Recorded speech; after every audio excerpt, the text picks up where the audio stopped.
देखिए, ये कोई पहली घटना देश में नहीं है। बीजेपी जब से सत्ता में आई है उसकी कोशिश रही है जो सेंट्रल एजेंसीज़ हैं उनका गलत इस्तेमाल किया जाए। डिप्टी सीएम मनीष सिसोदिया लगातार वहाँ की शिक्षा व्यवस्था को बेहतर करने में लगातार काम कर रहे थे और उन्होंने देश के सामने एक मॉडल दिया है। और जिस तरीके का व्यवहार भारतीय जनता पार्टी का रहा है, सरकार का रहा है, लगातार इस तरह के विपक्षी जितने भी नेता हैं उनके खिलाफ जांचें चल रही हैं। जितनी भी संस्थाएं, चाहे इनकम टैक्स हो, चाहे ईडी हो, सीबीआई हो, ये लगाई जा रही हैं जिससे कि आने वाले लोकसभा चुनाव को प्रभावित कर सकें। जनता ये देख रही है क्योंकि बेरोजगारी का इनके पास जवाब नहीं है, महंगाई का जवाब नहीं है और जिस तरीके से देश की संपत्तियां बेची जा रही हैं उसका जवाब नहीं है। आप उत्तर प्रदेश देख लीजिए, यहाँ की गवर्नर उनकी स्पीच में 4% है अनएम्प्लॉयमेंट रेट। बजट स्पीच देख लीजिए, 4% है अनएम्प्लॉयमेंट। इसका मतलब ये हुआ कि उत्तर प्रदेश के 90% से ज़्यादा पढ़ने लिखने वाले नौजवानों को रोजगार या नौकरी मिली हुई है। क्या ये सच है? चरम सीमा पर महंगाई। आप सिलेंडर की कीमत देख लीजिए, दूध की कीमत देख लीजिए, आप दालों की कीमत देख लीजिए, आज जो आटा बिका उसकी कीमत देख लीजिए, घी की कीमत देख लीजिए, हर ज़रूरत चीज़ महंगी हो गई है।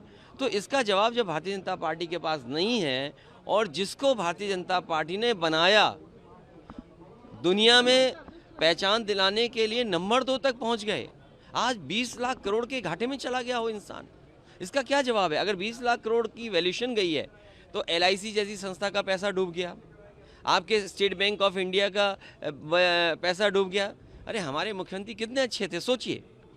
यहाँ पर बिजली विभाग का प्रोविडेंट फंड सरकारी कर्मचारियों का एक प्राइवेट कंपनी में इन्वेस्ट हो गया था, वो प्राइवेट कंपनी डूबी, हमारे मुख्यमंत्री जी ने वहाँ के अधिकारियों को जेल भेज दिया, कंपनी के लोगों को भेज दिया।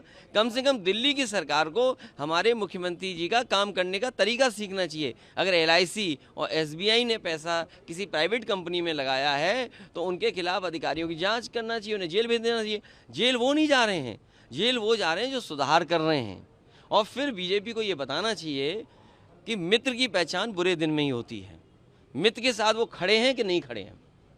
मायावती जी ने ऐसे कि प्रोटेक्ट है और हम तब तक अतीक अहमद की बात मेरे पत्रकार साथियों, ये बात आप समझना कौन कौन मिला हुआ है। ये साजिश बड़ी है और यूपी का चुनाव कोई छोटा चुनाव नहीं है, ये देश का चुनाव है। इस प्रदेश ने प्रधानमंत्री दिया है, ये प्रदेश प्रधानमंत्री देता है, तो इसलिए साजिश भी बड़ी है, साजिश छोटी मोटी नहीं है। हमें तो ये पढ़ने को मिल रहा है कि बीजेपी का कोई अल्पसंख्यक प्रकोष्ठ है वो भी शामिल है और किस किस दल में आए, किस किस दल से संबंध हैं आप जानकारी करिए। जब उत्तर प्रदेश में एक बाई इलेक्शन था जिसका नाम लिया जा रहा है, उसके भाई को पुलिस कहाँ पर बैठाई हुई थी, बनारस में। ये बड़ी साजिशें हैं पत्रकार साथियों, आप भी जानते हो कौन किससे मिला हुआ है, क्या तालमेल मिल रहा है। आने वाले चुनाव में मुझे उम्मीद है उत्तर प्रदेश की जनता ऐसे माफिया लोगों को, क्योंकि मुख्यमंत्री ने कहा है कि माफियाओं को मिट्टी में मिला देंगे। अरे माफियाओं की सूची तो आ जाए। मैंने सदन में मांगा कि टॉप 10, टॉप 100 माफियाओं की सूची जारी कर दे सरकार।